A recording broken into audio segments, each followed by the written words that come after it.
guys, how's it going? Welcome back. So why your guitar strings keep breaking on you? Well, there's a number of reasons, but I'll cut to the chase a little bit here. And the most common reason why everybody's breaking the strings on their guitars, acoustics or electrics, is your pick. Yes, your pick is too thick. Okay.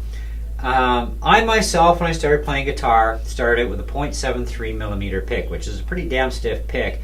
And it's very hard too to learn how to strum with a thick pick. You need something really super flexible so you can learn to get that rhythm and wrist movement going smooth and accurately, and hit the strings you're supposed to hit and when you're supposed to hit them. And a thick pick inhibits your ability to learn strumming patterns.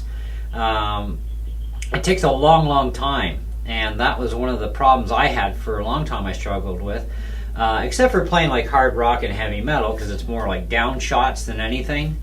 And I'm a rhythm player by nature, and so I never played lead, and I didn't bother to learn it until the last, I don't know, year or so. I started to spend more time learning lead guitar, and it's kind of actually fun because you can combine rhythm and lead licks at the same time, and it's kind of really neat.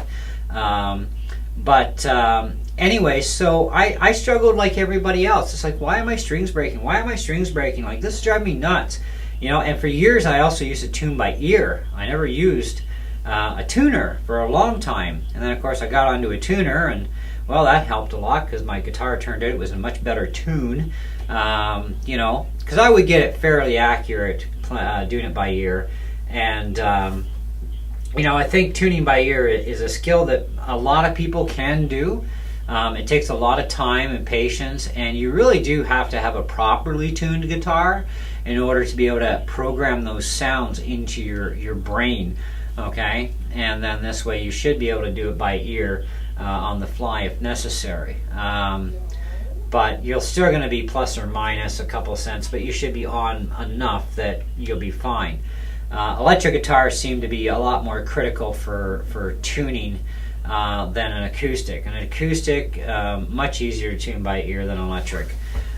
So anyways, but string breakage was something that I struggled with, and it turned out it was the pick, and that was my biggest issue. And so I switched over to two different picks.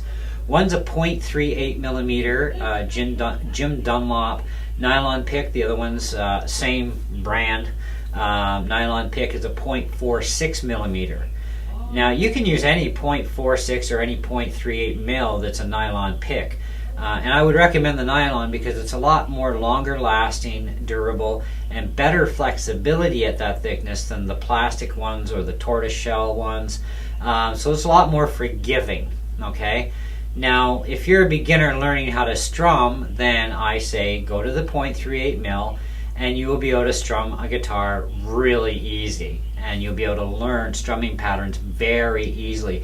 You won't get a lot of volume out of your guitar, especially in acoustic. I mean, electrics, you just keep turning up the dial, but you'll still lack volume, okay, because there's a lack of what I call authority in that pick. But you can bring some authority into it by holding it closer, and you'll still have lots of flex there, and you'll be fine. And then when you're ready, go to the 0.46 mil. Now the 0.46 mil I recommend as a beginner pick for playing power chords, like your three chords, your 3-note chords, right? Your people call them power chords, triads, whatever.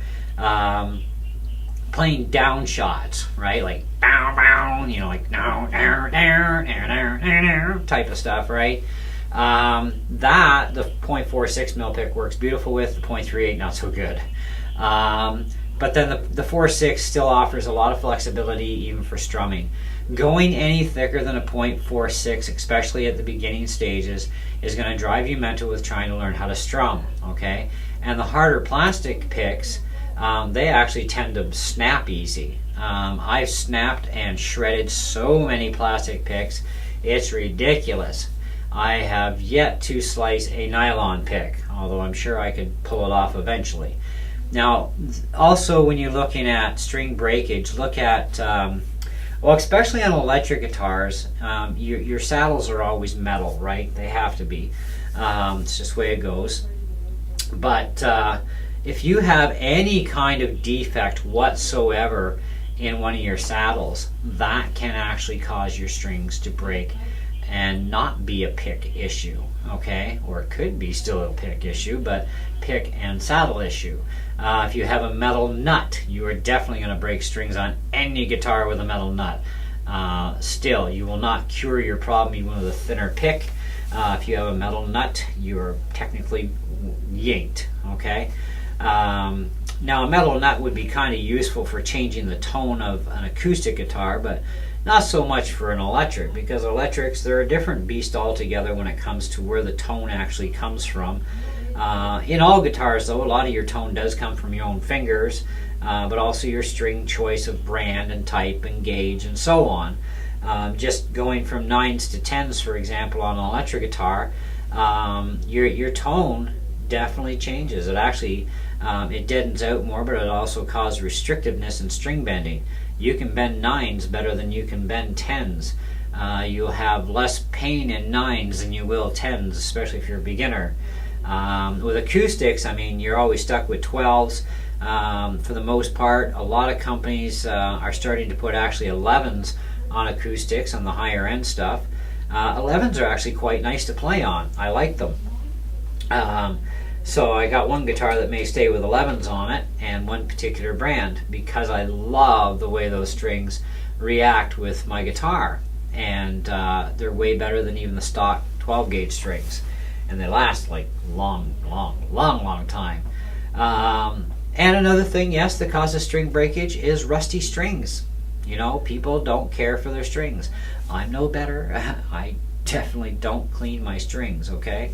You know, but I do use my guitars a lot, and my fingers don't sweat, so I don't have to worry about getting sweat and, you know, acid from my sweat, whatever acidic level is in my body, which should be actually quite a lot considering how much pop I drink, but I don't have that problem with a high acidic level in my body, so I don't have to worry about corroding my strings. You know, so that's kind of an advantage there. So they get just naturally rusted if the guitar hasn't been touched in a long time. That can also break your strings. It's called age too, right? I would think that, you know, depending on, you know, your sweat levels and stuff, I mean, if you're like me, for example, for the lack of ability to sweat while playing, twice a year is when I change my strings on my guitars. You know, all my guitars get twice a year. And of course they get reset up twice a year because of the different weather. And now we're in winter time, and so now I have a lot less humidity in my room. I was running like 60s and 70s, and that's actually not good for the guitars. And trying to control it with a dehumidifier is a struggle at times. But you know, right now I'm sitting at 31% humidity, and it's 27 degrees in my room, according to the thing, which this is the hottest room in the house too, especially when the door is closed. It gets hotter, but at least with the low humidity, it's not like I'm sweating to death and dying here. Whereas the summer at 27 in here with 60% humidity, I am dying, you know. So I gotta keep a balance. So you do need a humidifier and dehumidifier to balance things out so that your guitars don't deform all over the place, okay? Because wood moves all the time. It's very sensitive to temperature and humidity. But that being said, those are the reasons why you may have string breakage issues. So check for defects in your saddles, especially on your electrics, but check your acoustics too. Because even though acoustics don't use metal saddles, although you can get them, they generally don't come with metal saddles or metal nuts generally, doesn't mean you can't have a defective cut, which could be binding into your string and causing a kink. And when you cause a kink in metal and it's vibrating back and forth, eventually the string is just going to give. So you may have to lubricate the nut. You may have to cut an angle into the nut with a nut file and take care of that. Same as your saddle, you may have to maybe smooth out that saddle if it's got deep impressions on it, or replace your saddle with something actually much better and stronger. Bone saddles actually tend to be the best material on acoustic guitars, and they have the best durability factor, and they do not cut in very easy. So you're going to do well with a bow and saddle. But anyways, that's what I got for you. If you have any other questions, hey, you know the drill. Feel free to ask, and I'll do the best I can to answer them. And hey, we'll continue on and catch you on the next vid. Ciao.